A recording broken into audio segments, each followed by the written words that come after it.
शिव के लिए ये कोई नया संकट नहीं था, क्योंकि वे सदा से ही सृष्टि के विष को अपने भीतर धारण करते आए थे। जब शिव ने हलाहल को देखा तो उन्होंने न भय किया, न प्रश्न पूछा। उन्होंने केवल ये देखा कि यदि ये विष सृष्टि में फैल गया तो जीवन का अंत हो जाएगा। शिव ने उसे धारण करने का निश्चय किया, पर यह धारण केवल एक क्रिया नहीं थी, ये एक चेतन निर्णय था। वासुकी और शिव का संबंध केवल इस क्षण का नहीं था।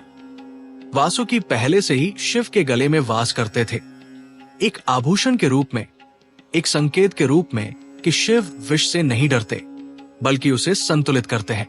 जब शिव ने हलाहल को अपने कंठ में धारण किया तब वासुकी ने इसे केवल बाहर से नहीं देखा बल्कि भीतर से अनुभव किया।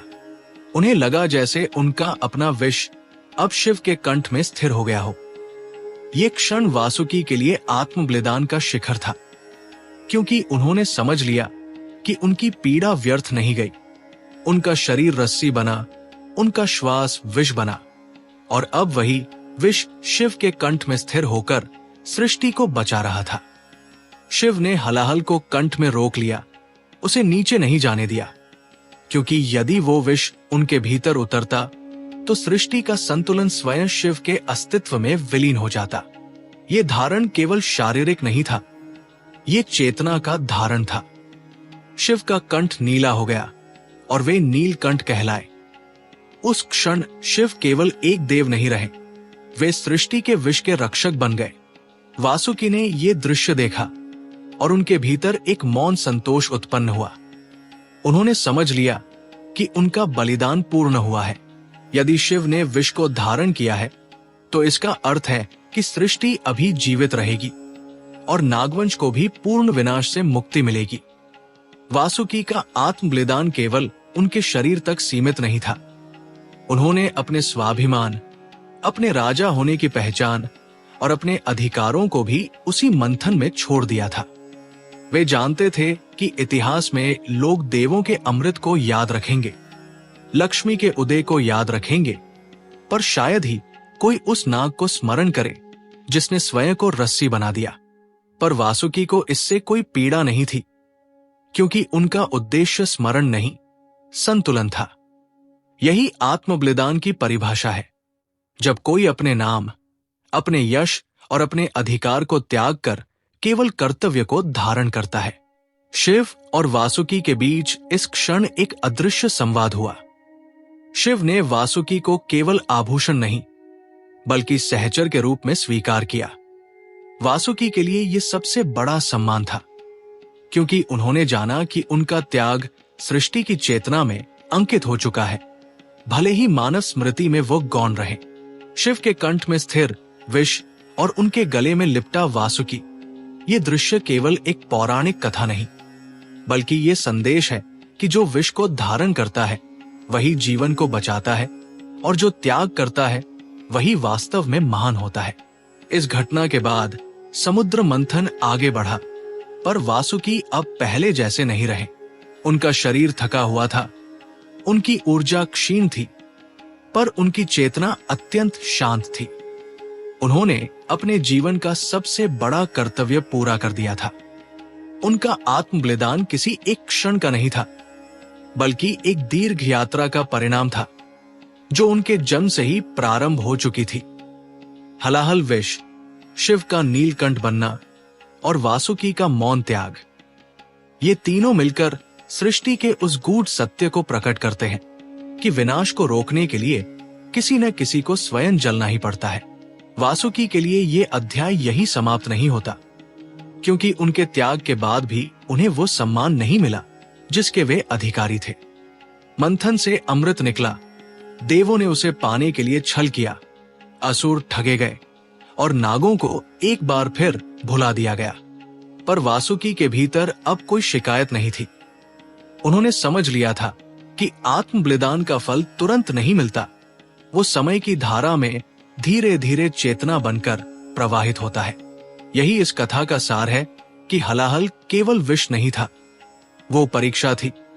शिव केवल धारण करता नहीं थे, वे करुणा के प्रतीक थे, और वासुकी केवल नागराज नहीं थे, वे सृष्टि के उस मौन रक्षक थे जिन्होंने स्वयं जलकर संसार को जीवित रखा।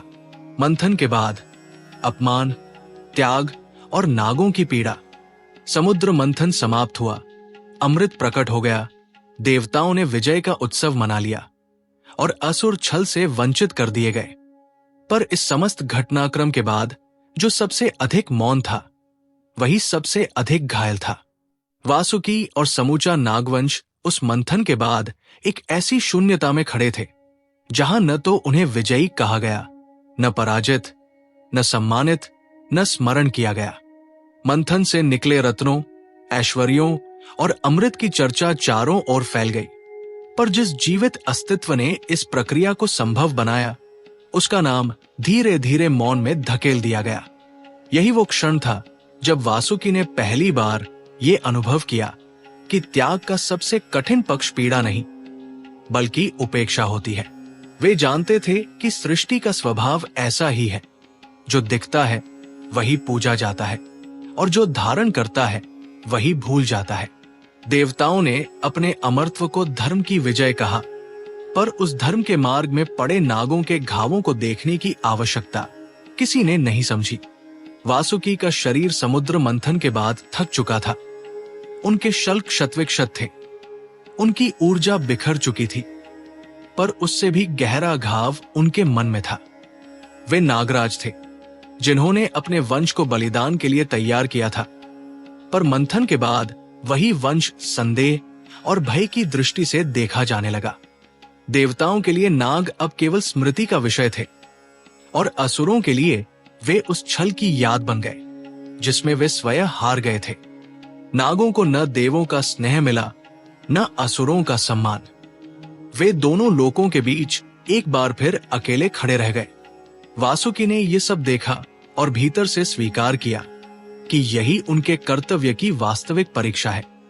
जब त्याग के बाद भी अपमान मिले और तब भी मन में कड़वाहट न जन्म ले।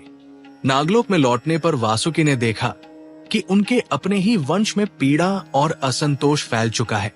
अनेक नाग ये प्रश्न करने लगे कि उन्होंने इतना बड़ा कष्ट क्यों सहा जब अंत में लाभ किसी और को मिला। कुछ नागों को ये त्याग व्यर्थ प्रतीत हुआ, कुछ को ये अन्याय लगा और कुछ के मन में क्रोध ने घर कर लिया। वासुकी के लिए ये सबसे कठिन समय था, क्योंकि राजा होने का अर्थ केवल बाहरी शत्रुओं से जूझना नहीं, बल्कि अपने ही लोगों के टूटते विश्वास को संभालना भी होता है। उन्होंने नागों को समझाया कि उनका बलिदान किसी पुरस्कार के लिए नहीं था, बल्कि सृष्टि के संतुलन के लिए था। परंतु पीड़ा से भरे हृदय को तर्क समझाना आसान नहीं होता। नागों की पीड़ा केवल शारीरिक नहीं थी, वो मानसिक और आध्यात्मिक भी थी, क्योंकि उन्होंने पहली बार ये अनुभव किया था कि सृष्टि के बड़े खेल में उनका स्थान केवल एक साधन का है। मंथन के बाद नागों के साथ व्यवहार धीरे धीरे कठोर होने लगा। जहां पहले नागों को पृथ्वी की रक्षा करने वाला माना जाता था, वही अब उन्हें भय और अशुभता के प्रतीक के रूप में देखा जाने लगा। ये परिवर्तन अचानक नहीं था, ये उस उपेक्षा का परिणाम था जो उनके त्याग के बाद मिली।